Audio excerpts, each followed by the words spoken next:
एक बार भगवान गौतम बुद्ध अपने शिष्यों के साथ किसी पर्वतीय स्थल पर ठहरे थे। शाम के समय वह अपने एक शिष्य के साथ भ्रमण के लिए निकले। दोनों प्रकृति के मोहक दृश्य का आनंद ले रहे थे। विशाल और मजबूत चट्टान को देख शिष्य के भीतर उत्सुकता जगी। उसने पूछा, इन चट्टानों में तो किसी का शासन नहीं होगा, क्योंकि ये अटल, अविचल और कठोर हैं। शिष्य की बात सुनकर बुद्ध बोले कि नहीं, इन शक्तिशाली चट्टानों पर भी किसी का शासन है। लोहे के प्रहार से इन चट्टानों के भी टुकड़े टुकड़े हो जाते हैं। इस पर शिष्य बोला, तब तो लोहा सर्वशक्तिशाली हुआ। बुद्ध मुस्कुराए और बोले, नहीं, अग्नि अपने ताप से लोहे का रूप परिवर्तित कर सकती है। उन्हें धैर्यपूर्वक सुन रहा शिष्य बोला, इसका मतलब अग्नि सबसे शक्तिवान है। बुद्ध ने फिर उसी भाव से उत्तर दिया, नहीं, जल अग्नि की उष्णता को शीतलता में परिवर्तित कर देता है तथा अग्नि को शांत कर देता है। शिष्य कुछ सोचने लग गया। बुद्ध समझ गए थे कि उसकी जिज्ञासा अब भी पूरी तरह शांत नहीं हुई है। शिष्य ने फिर सवाल किया, आखिर जल पर किसका शासन है? भगवान बुद्ध ने उत्तर दिया, वायु का। वायु का वेग जल की दिशा को बदल देता है। शिष्य कुछ कहता इससे पहले ही बुद्ध ने कहा कि अब तुम कहोगे पवन सबसे शक्तिशाली है।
आने से पहले मन में ही होती है, अर्थात कर्म का प्रारंभिक रूप मानसिक ही होता है।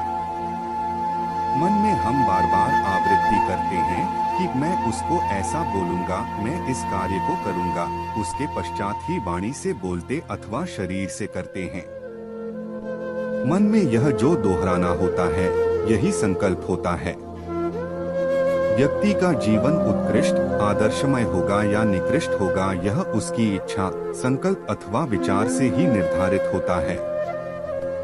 किसी शास्त्रकार ने कहा भी है कि यन्मनसा चिंतयति तद्वाचा वत्ति, यद्वाचा वत्ति तत्कर्मणा करोति, यत् कर्मणा करोति तद्भिसंपद्यते। अर्थात जिस प्रकार का विचार व्यक्ति करता है, उसका जीवन भी उस प्रकार का बन जाता है। योग शास्त्र के इस वाक्य चित्तं ही प्रख्या प्रवृत्ति स्थितिशीलत्वात् त्रिगुणम के अनुसार चित्त व मन तीन तत्वों से बना है, सत्वगुण, रजोगुण और तमोगुण। कभी किसी गुण की अधिकता होती है तो कभी किसी की न्यूनता होती रहती है। जिसकी अधिकता व प्रबलता होती है, उसका प्रभाव अधिक मन में, क्रिया में अथवा जीवन व्यवहार में देखा जाता है। अतः मन में उठने वाले विचार व संकल्प भी तीन ही प्रकार के होते हैं, सात्विक संकल्प, राजसिक संकल्प तथा तामसिक संकल्प। परंतु यहाँ व्यक्ति स्वतंत्र होता है कि किस प्रकार के संकल्प को मन में स्थान दे, क्योंकि मन में दो प्रकार से परिवर्तन होता है, एक है वृत्ति रूप में और दूसरा है पदार्थ रूप में। वृत्ति अर्थात विचारों की भिन्नता होने से परिवर्तन देखा जाता है, जिसको कि निरंतर अभ्यास करने से व्यक्ति नियंत्रण करने में समर्थ हो सकता है और जिस प्रकार की इच्छा करेगा उस प्रकार का विचार उठा सकता है। परंतु पदार्थ रूप में जो परिवर्तन आता है, उसको नियंत्रण नहीं किया जा सकता। किसी भी कार्य के प्रारंभ करने से पहले संकल्प करना हमारी प्राचीन परंपरा रही है। हमारी वैदिक परंपरानुगत यज्ञ आदि जो भी शुभ कार्य करते हैं, सर्वप्रथम हम संकल्प पाठ से ही आरंभ करते हैं। संकल्प के माध्यम से व्यक्ति मजबूत बनता है, अंदर से दृढ़ बलवान होता जाता है। प्रत्येक क्षेत्र में हर प्रकार से उन्नति करने के लिए व्यक्ति को स्वयं को संकल्पवान बनाना चाहिए। जिसको मन में संकल्प कर लिया उसको व्यवहार में क्रियान्वयन करना ही है। जिसका संकल्प जितना मजबूत होता है उसको उतनी ही सफलता मिलती जाती है। संकल्प शक्ति को बढ़ाने के लिए सबसे पहले हमें छोटे छोटे संकल्प लेने चाहिए जो कि हमारे लिए लाभदायक हों, हमारे जीवन के साथ साथ अन्यों के लिए भी उपयोगी हों और उसको पूरा बल लगाकर तन मन धन से निष्ठा पूर्वक पूर्ण करना चाहिए। जैसे कि हम संकल्प ले सकते हैं प्रातः काल जल्दी उठने का और रात्रि को जल्दी सोने का, और जिस समय का निश्चय किया हो उसी समय ही उठना और सोना चाहिए। इस प्रकार संकल्प लेकर पूरा करने से मन भी दृढ़ होता है और आत्मविश्वास भी बढ़ता है।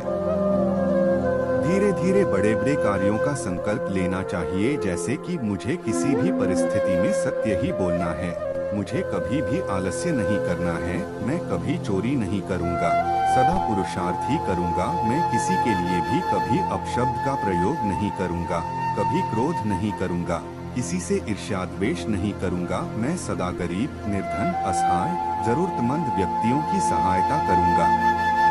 इस प्रकार एक एक संकल्प को लेकर जीवन भर निभाना चाहिए, जिससे अपना जीवन भी सुधरता है, विकसित होता है, स्वयं का विश्वास भी बढ़ता है, साथ साथ अन्य लोग भी उस व्यक्ति के ऊपर विश्वास करने लग जाते हैं कि यह व्यक्ति जो भी संकल्प लेता है, मन में जो ठान लेता है उसको करके ही छोड़ता है, और ऐसा विचार कर अनेक प्रकार से सहयोग भी करते हैं।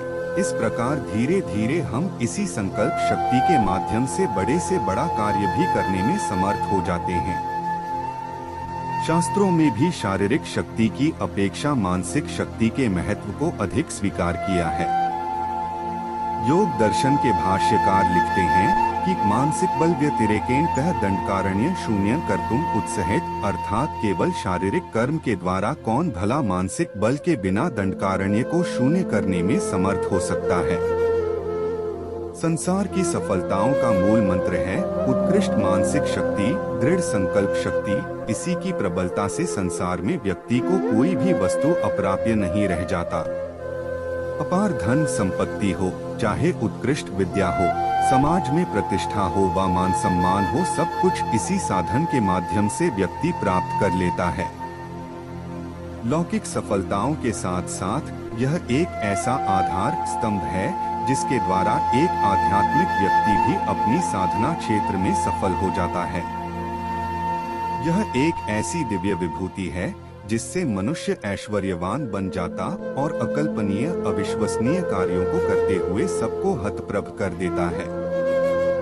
संकल्प एक ऐसा कवच है जो कि धारण करने वाले को माता के समान सभी प्रकार के विपरीत अथवा विकट परिस्थितियों से निरंतर रक्षा करता रहता है। किसी भी लौकिक अथवा आध्यात्मिक कामनाओं की पूर्ति का मूल मंत्र संकल्प ही है। किसी भी सफल व्यक्ति के जीवन का यदि हम निरीक्षण करें तो ज्ञात होगा कि उसकी सफलता के पीछे अवश्य ही संकल्प का हाथ होगा। जब हम कोई लक्ष्य निर्धारित कर लेते हैं तो उसकी सिद्धि के लिए सर्वप्रथम दृढ़ संकल्प और उसके पश्चात अत्यंत उद्योग, कठोर पुरुषार्थ, एकाग्रता व तत्परता भी आवश्यक होता है। यह सत्य है कि संकल्प और पुरुषार्थ के बिना सफलता की सिद्धि नहीं होती। संकल्प से हमारी बुद्धि लक्ष्य के प्रति स्थिर रहती है और हम अंतिम क्षण तक सक्रिय बने रहते हैं तथा बड़े से बड़ा अवरोधक तत्व भी हमारी सफलता को रोक नहीं सकते। कभी तमोगुण से प्रभावित होकर, तामसिक संकल्पों से युक्त होकर असत्य, अन्याय, अधर्म, अत्याचार, भ्रष्टाचार, चोरी, डकैती, व्यभिचार आदि कर्मों के द्वारा अपना तथा दूसरों के जीवन को नष्ट न कर दें। इसीलिए वेद में ईश्वर ने निर्देश दिया कि तन में मनः शिव संकल्पमस्तु, अर्थात मेरा मन सदा कल्याणकारी संकल्पों से युक्त हो, अपना तथा अन्यों की उन्नति के लिए प्रयत्नशील हो। जब भी हम कोई संकल्प लेते हैं और लक्ष्य की ओर चल पड़ते हैं तो संकल्प की सिद्धि और हमारे बीच में अनेक प्रकार की परिस्थितियां व्यवधान बनकर खड़ी हो जाती हैं, तो हमें यहाँ अत्यंत संघर्ष करना होता है। कोई व्यक्ति जब यह कहता है कि मैं तो इस कार्य को किसी भी प्रकार से करूंगा ही, तो वह कभी ना कभी सफल हो ही जाता है। और ठीक इसके विपरीत जो व्यक्ति संकल्प ही नहीं लेता और कहता है कि मैं तो इस कार्य को नहीं कर पाऊंगा, तो वह कभी भी सफल नहीं हो सकता। जब भी हमें किसी कार्य में असफलता मिलती है, तब कभी भी हताश निराश होकर संकल्प को छोड़ नहीं देना चाहिए। विचार करना चाहिए कि हमारे सामर्थ्य में कहीं कुछ कमी हो, हमारी क्रिया करने की शैली में कमी हो, उस विषयक हमारा अनुभव न हो, अथवा साधनों में कोई न्यूनता हो, क्योंकि असफलता के पीछे यही मुख्य कारण होता है। न्याय शास्त्रकार ने भी कहा है कि कर्मकर्तृ साधन वैगुण्यात्, अर्थात कर्म में कोई दोष हो, कर्ता में कोई दोष हो अथवा साधनों में कोई दोष हो तो सफलता नहीं मिलती। आठ दोषों को पहचानें और उनको दूर करने का प्रयत्न करें, तभी हमारा संकल्प सफल हो पाएगा। सबसे बड़ा हमारा लक्ष्य है आनंद की प्राप्ति, ईश्वर प्राप्ति अथवा मोक्ष प्राप्ति। इस महान लक्ष्य के लिए हमें संकल्प भी उतनी ही महानता से, दृढ़ता के साथ लेना होगा तथा उतना महान घोर पुरुषार्थ भी करना होगा। तो आइए हम सब संकल्पवान बने और जीवन के अंतिम लक्ष्य को प्राप्त करके अपने जीवन को सार्थक सफल बनाएं।